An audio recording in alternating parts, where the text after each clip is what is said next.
Hey guys, it's Bro You Whack, and the most fun part about Overwatch is finally here. And you might be wondering what that is. I don't know, man. I'm still wondering that. But the most second fun thing about Overwatch is a brand new competitive season, and Season 32 has finally arrived, which means it's a brand new opportunity to play a brand new meta of heroes. Now, luckily in modern day Overwatch, it's not like there's one hero that reigns over everybody. It's not like you can just play one single hero and it'll automatically give you the win. Boy, ain't no way, boy. Boy, ain't no way, boy. Why can't this man stop getting banned for every single pick? So that was actually a game-breaking bug earlier this morning with the brand new patch that came to Overwatch. See, when Valorant and Apex get brand new content, they get brand new heroes, maps, and weapons. But when Overwatch gets new content, it gets taken away in 20 seconds. Bruh. Don't you love being an Overwatch fan? So the only new content that we're going to be getting as Overwatch fans is a brand new competitive season. But that also begs the next question. Well, what are the best heroes to play in Season 32? And like I mentioned before, it's not like we've had any meaningful patch that's completely flipped the meta on its head like we've had before in previous seasons. The heroes usually stay consistent, and if anything, basically every single hero could be playable if you're good with the hero. And that's what we want to get to when it comes to competitive Overwatch, is that 0 point, where skill wins over playing the meta. But we haven't gotten to that point completely. I still feel like there's a few heroes that can give you that competitive edge compared to the other heroes, but that doesn't mean you have to ditch your mains. That doesn't mean you have to ditch dive comp, double shield, or ditch Roadhog. Please ditch Roadhog. Oh, Roadhog's not all that good right now. So let's finally talk about it. Let's talk about two DPS heroes, one tank and one support hero that I think is going to be really good in Season 32. So the first DPS hero that I think is going to be very solid in Season 32 is a hero that I've been talking about for the past, I want to say 3 seasons, and that's Soldier 76. He is one of the most safest picks, the most consistent picks, and one of the best picks that you can use in really any kind of situation. If they have a Pharah, well, you got that taken care of. If they have dive comp, well, you can run away. If they have double shield, well, you're kind of SOL. But I mean, everybody's SOL when it comes to double shield, but at least you can shoot the shields to do more damage compared to someone like Mei or Genji even. While modern Overwatch isn't typically dominated by one single comp or one single hero at every single rank, because again, this video isn't just focused on Grandmasters or Bronze players, it's focused at every single rank, but I do feel like if there were to be a comp or a hero dictating this meta, it would be double shield making a comeback, and it would be Soldier 76 being a good consistent pick for double shield or really any kind of hero, as long as you're good at aiming. See, that's the best part about Soldier, is that he provides low but consistent DPS and a Helix Rocket being able to finish off any single squishy hero. Now, that's not to say Soldier 76's counterpart Cole Cassidy is completely useless. No, if you're a Cole main and you're able to handle the high inconsistent damage, then it's basically like just a trade-off at that point. High inconsistent damage versus low consistent damage, and you can still do work with both of them. And especially if they have a pharmacy, which is still a very popular composition to run nowadays, you basically got everything covered. It's just the ultimates that can easily get stopped by the shields or by a diva diving you that you gotta look out for. But now for the second DPS pick, I always try to pick a hero that is a little less traditional, somebody that you really wouldn't think would be meta, but due to the current meta situation, I think would be able to thrive. So if you think about it, double shield and Soldier 76 are gonna be popular in Season 32, so somebody like Doomfist, I feel like would be able to make a name for himself due to the fact that Soldier's popularity is skyrocketing and also replacing where Cole Cassidy once reigned supreme. But that's why he isn't the safest pick, is that Doomfist has obvious counters. He has a Roadhog hook, he has a Cole Cassidy flashbang, he has a Brigitte stun. He has so many CC abilities that can stop his rollout maneuvers and stop him from getting the temporary shield to be able to pop off as the Doomfist that he's always been known to annoy me as. But oh, if you do, if you figure out the rollout spots, and if you know just how to maneuver and how to be a mobile Doomfist on top of rooftops and come out of nowhere and seismic slam on the enemy who has no opportunity to stop you, because, well, how else are they supposed to hear you come from the rooftops if you're not making the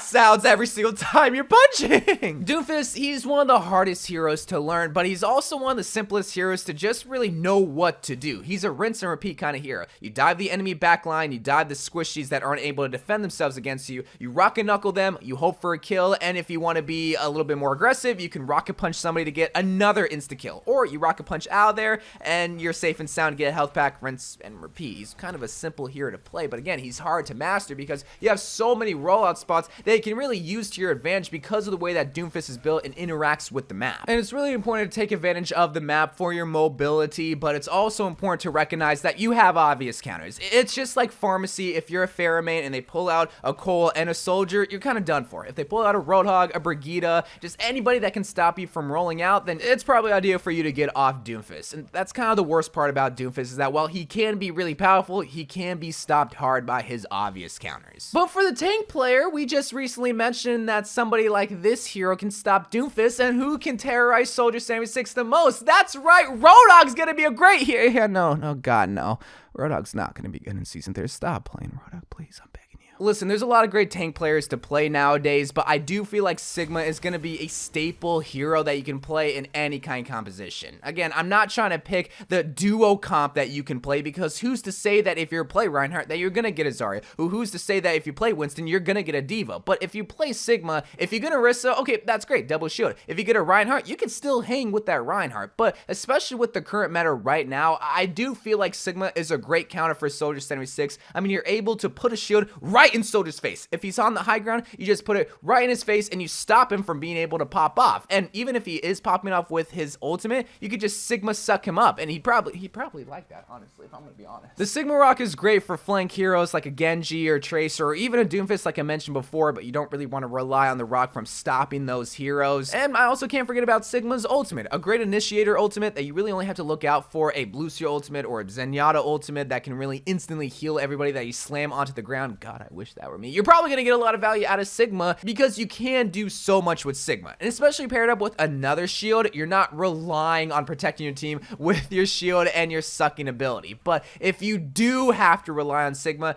it is possible compared to someone like Orisa, but Reinhardt, he's still a better single tank if you do have a Diva or Roadhog who just refuses to switch on to another shield tank or Zarya, i.e. me. But now for the best support here in Season 32, I do feel like there's a lot of variety in this category. I mean, you just think of Lucio, they can counter the Soldier and the Sigma ultimate. Zenyatta, great Discord Orb ability, and Transcendent is always getting value. But Batiste, man, Batiste just does so much and kind of does what these other heroes do in ability form. And I'm mainly talking about Immortality Field. This ability, Immortality Field, man, is annoyingly powerful. It can stop really any kind of tank ultimate because it's a miniature Zenyatta or Lucio ultimate. It's not as good as those ultimates, but in a given situation like a grab, yeah, Immortality Field can stop it. If a Reinhardt Earth Shatters you, well, all you gotta do is throw Immortality Field on it and just spam your heals. And that's another great thing about Batiste, is that he has so many healing opportunities. He has his AoE heal and he has his gun heal, which can just be spammed on not only just one hero, but multiple heroes. And that's what he has over somebody like Mercy, who is still a great healer, by the way. I mean, if Soldier is gonna be meta, then yeah, you want to pocket the Soldier if he's hitting your shots. But that's also another great thing about Batiste, is that he can also be paired up with Soldier with his ultimate. Batiste's wall with the tac visor is so tasty. Also paired up with the blue beam for Mercy or blue beam for Mercy's ultimate. It's like, oh, the Soldier is going to be creaming himself because it's just that good, man. So that's why I think Batiste is going to be really good in Season 32. And I think I've mentioned that before in previous season videos, is that yeah, Soldier and Batiste, they can be great, but they can also be good by themselves. But together, if they really work together, oh,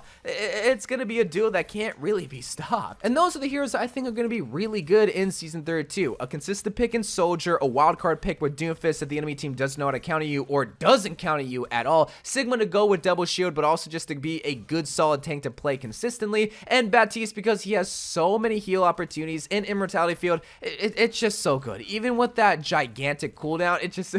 it's too good, man. You can't ignore it. But again, these videos aren't to say that these videos are the end-all be-all, like if you don't play these heroes, you are going to lose. No, I've been saying this ever since my very first, like, best heroes to play in whatever season, is that play the heroes that you're best at, because that's what Overwatch is all about, is about skill. Now, when you get to the higher ranks, yeah, it's more about meta, it's more about playing double shield or playing Soldier, and that's why I say, well, these heroes, I feel like give you the competitive edge, but if you're a Grandmaster top 500 Symmetra main, Well, you got there for a reason. It's because you're good with Symmetra. So continue to play your Symmetra and don't just play the meta because I say so. But if you want a competitive edge, and if you're in gold, and if you're struggling to get to platinum, well then maybe try playing some of these heroes. I mean, like someone like Soldier is so easy to play. Someone like Batiste, yeah, it has a tiny bit of a learning curve to combine the heals with your shots, and you also have to be good with the recoil, but once you get the hang of it and know the great immortality field spots, well, you're going to be unstoppable. That's why I suggest these heroes, because I feel like they can be really good in the current competitive season compared to more non-meta niche heroes like Sombra or Bastion or Mei, who can still be good. I mean, just take me and Mei for an example. I can make Mei look good, but it's because I spent a lot of time trying to figure out the walls and also just cheesing the freeze. But because they nerfed Mei so much, she's not as powerful as she once was, but she can still be good and viable in certain situations. But Soldier and even Doomfist to an extent are more viable in a lot more situations. So that's why you want to try to play those heroes compared to the other heroes I mentioned beforehand. But anyway, guys, that's enough of my explanation as to why I make these videos still and why I still encourage you to try to play your mains. But if you want to try to find a new hero to play, because hey, it's season 32. If you're still playing the same hero for 32 seasons like me and Mei, then maybe it's time to switch things up. But anyway, guys, I love you guys. Thank you guys for watching. More Overwatch videos to come,